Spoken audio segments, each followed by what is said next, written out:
Bismillahirrahmanirrahim. Assalamualaikum warahmatullahi wabarakatuh. Alhamdulillahirabbil alamin wa bihi nasta'in wa ala umuri dunya waddin.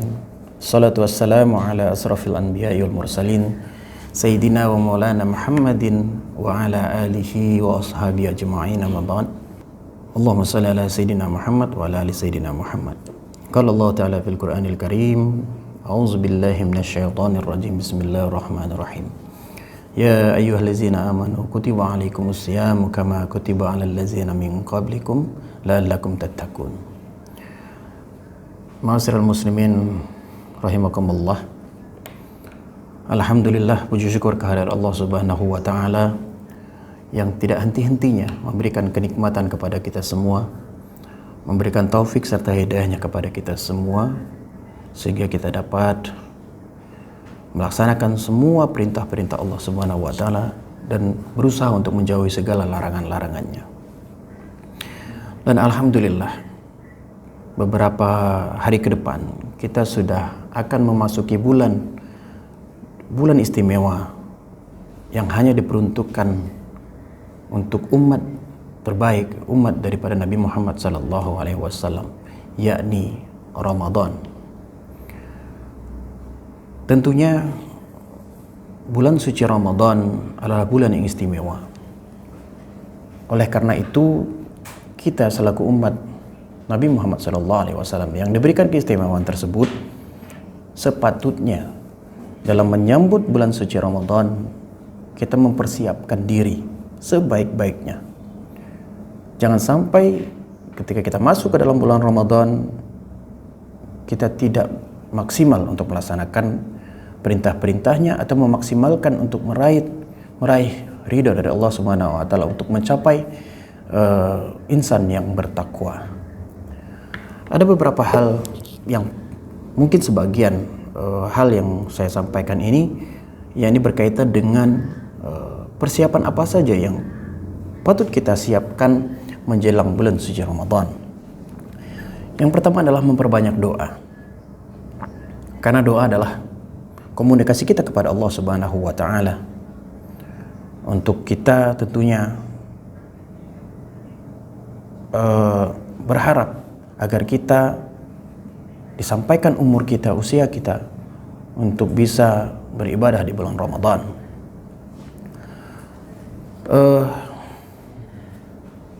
Tidak ada yang bisa menjamin usia kita. Apakah besok kita masih hidup atau seterusnya, wallahu a'lam bishawab. Yang tentunya para salaf terdahulu itu memohon kepada Allah Subhanahu wa taala 6 bulan sebelumnya. Mereka berdoa kepada Allah Subhanahu wa taala, Allahumma barik lana fi rajabana wa sa'bana wa balighna Ramadan. Ya Allah, ya Tuhan kami, berkailah kami di bulan Rajab dan Sa'ban, serta sampaikanlah kami di bulan Ramadan. Ini adalah salah satu doa yang masyhur dari para salafus saleh rahimahullah. Yang kedua apa? Yang kedua adalah kajian ilmu mengenai Ramadan. Kajian-kajian yang sekarang ini bisa didapatkan dari berbagai sumber, banyak sekali. Bagaimana apa sih yang harus kita persiapkan? Apa yang membatalkan? Apa yang menjadi sunnah-sunnah di bulan Ramadan? Patut kita siapkan dan patut kita ketahui. Bagaimana? Marilah kita ikut kajian-kajian, baik di masjid-masjid, di majelis ta'lim, atau dari sumber-sumber yang lain, di YouTube, atau dari sumber-sumber yang lain yang tentunya yang kredibel, yang bisa dipertanggungjawabkan. Kita bisa mengikuti kajian-kajian dari para ustadz, para habaib, dan lain-lain, yang mudah-mudahan tentunya untuk menambah keimanan dan kepercayaan diri kita, menambah keilmuan kita tentang bulan Ramadan, apa-apa saja larangan-larangan, sehingga kita bisa menghindari hal-hal yang membatalkan puasa kita, hal-hal yang bisa menambah keimanan dan memaksimalkan Ramadan kita, yaitu dengan kajian-kajian keilmuan. Yang ketiga adalah membayar puasa di tahun yang lalu. Kalau tahun lalu kita punya hutang karena mungkin disebabkan dengan seperti wanita untuk haid ya dan lain-lain, atau kita dalam perjalanan yang mengharuskan kita untuk berbuka, maka kita harus mengganti terlebih dahulu puasa itu agar kita ketika sudah memasuki bulan Ramadan, berpuasa di bulan Ramadan ini, kita sudah tidak ada hutang lagi gitu ya. Sebagaimana diriwayatkan oleh Aisyah radhiyallahu anha, beliau berkata, aku tidaklah mengqadha sesuatu dari apa yang wajib atasku dari bulan Ramadan kecuali di bulan Sa'ban hingga wafatnya Rasulullah sallallahu alaihi wasallam. Hadis riwayat At-Tirmizi, Ibnu Huzaimah dan Ahmad, hadis sahih. Terdapat juga hadis-hadis yang semakna dalam lafaz-lafaz lain sebagaimana diriwayatkan oleh Al-Bukhari dan Muslim. Yang keempat yakni membiasakan bersedekah. Kalau di hari-hari biasa kita bersedekah ya. Karena bersedekah tentunya kita sudah semua tahu sedekah itu manfaatnya seperti apa. Besar sekali manfaatnya. Baik sedekah di hari Jumat yang memiliki keistimewaan tersendiri, sedekah subuh ya, membiasakan sedekah subuh dan lain-lain. Nah, bersedekah ini tentunya bukan untuk mengurangi harta kita, tapi untuk melipat gandakan harta-harta yang kita miliki dan untuk mendapatkan keberkahan dari Allah Subhanahu wa taala. Sebagaimana Rasulullah SAW bersabda, harta tidak akan berkurang dengan bersedekah, dan seorang hamba yang pemaaf pasti akan Allah tambah kebaikan baginya. Hadis riwayat Muslim. Dan banyak lagi janji-janji Allah Subhanahu wa taala kepada hambanya yang rajin bersedekah ya.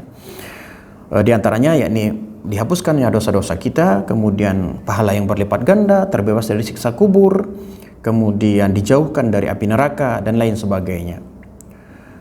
Marilah kita biasakan untuk bersedekah dan lanjutkan apabila kita sudah rajin bersedekah, kemudian lanjutkan lagi sedekah kita di bulan Ramadan. Kalau bisa lebih ditingkatkan lagi puasa-puasa kita sedekah kita ketika sudah memasuki bulan Ramadan. Yang kelima adalah yakni bertaubat kepada Allah Subhanahu wa taala. Kenapa kita harus bertaubat? Karena dari ibadah-ibadah yang kita lakukan, sholat dan lain sebagainya, doa-doa kita, kenapa kok doa-doa kita tidak terkabul? Kita meminta kepada Allah Subhanahu wa taala tidak terkabul. Mungkin itu terhalang oleh dosa-dosa kita. Maka kita harus bertobat kepada Allah Subhanahu wa taala dengan sungguh-sungguh, dengan harapan juga bahwasanya ketika kita menjalankan syariat-syariat Allah, menjalankan perintah-perintah Allah, kemudian kita berdoa untuk menjadi baik dan lain sebagainya, itu tidak terhalang oleh dosa-dosa kita. Tentunya bertobat kepada Allah Subhanahu wa taala itu dari segala dosa, kemaksiatan, kemudian karena tentunya ibadah yang akan kita laksanakan di bulan Ramadan itu adalah bentuk ketaatan kita kepada Allah Subhanahu wa taala. Jadi kita harus hilangkan dulu dosa-dosa kita, bertobat kepada Allah Subhanahu wa taala.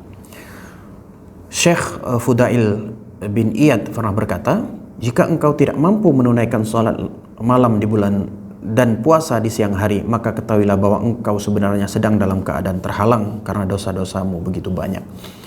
Mungkin kita malas untuk melaksanakan ibadah, baik puasa, sholat, ibadah-ibadah yang lain, sedekah. Mungkin karena dosa-dosa kita terhalang oleh dosa-dosa kita. Maka bertobat kepada Allah Subhanahu wa taala agar Allah Subhanahu wa taala membuka hijab sehingga hidayah turun kepada kita. Kemudian kita dibukakan hati kita untuk kita melaksanakan ibadah dengan baik, khusyuk, tanpa terhalang dosa ya. Ada juga kisah tentang seorang yang datang kepada Imam Al-Ghazali untuk menanyakan kepada beliau mengenai sesuatu yang menyebabkannya tidak bisa bangun malam, sesuatu yang menyebabkan tidak bisa melaksanakan ibadah sholat malam ya. Beliau pun menjawab, dosa-dosamu telah membelenggumu. Oleh karena itu, sebelum kita meniatkan diri di hati kita untuk beribadah dan beramal soleh kepada Allah Subhanahu wa taala di bulan Ramadan, maka hendaknya kita bertobat. Tobat nasuha ya, tobat kepada Allah Subhanahu wa taala, meminta ampun, memohon kepada Allah Subhanahu wa taala agar Allah Subhanahu wa taala menghapuskan dosa-dosa kita semua sehingga kita bisa menjalankan ibadah puasa dengan baik, dengan khusyuk, tanpa adanya hambatan, dan ikhlas kita menjalankan perintah Allah Subhanahu wa taala, yakni di bulan Ramadan, perintah puasa di bulan Ramadan, dan sehingga training bahasanya itu apa, pembelajaran selama 1 bulan itu akan berbuah pahala, akan berbuah kenikmatan, sehingga kita menjadi pribadi yang bertakwa, pribadi yang jauh lebih baik, sehingga kita dapat dihantarkan oleh Allah Subhanahu wa taala ke surganya yang terbaik. Mungkin itu saja yang dapat saya sampaikan. Tentunya mudah-mudahan ini bermanfaat ya untuk persiapan kita di bulan Ramadan. Mudah-mudahan di bulan Ramadan kita diberikan umur yang panjang, umur yang terbaik, yang berkah, sehingga kita bisa masuk ke dalam bisa menjalankan, bisa sampai kepada bulan suci Ramadan, dan kita bisa menjalankan syariat-syariat yang diperintahkan untuk kita semua, dan kita semua akan menjadi pribadi-pribadi yang bertakwa. Demikian, terima kasih banyak atas perhatiannya.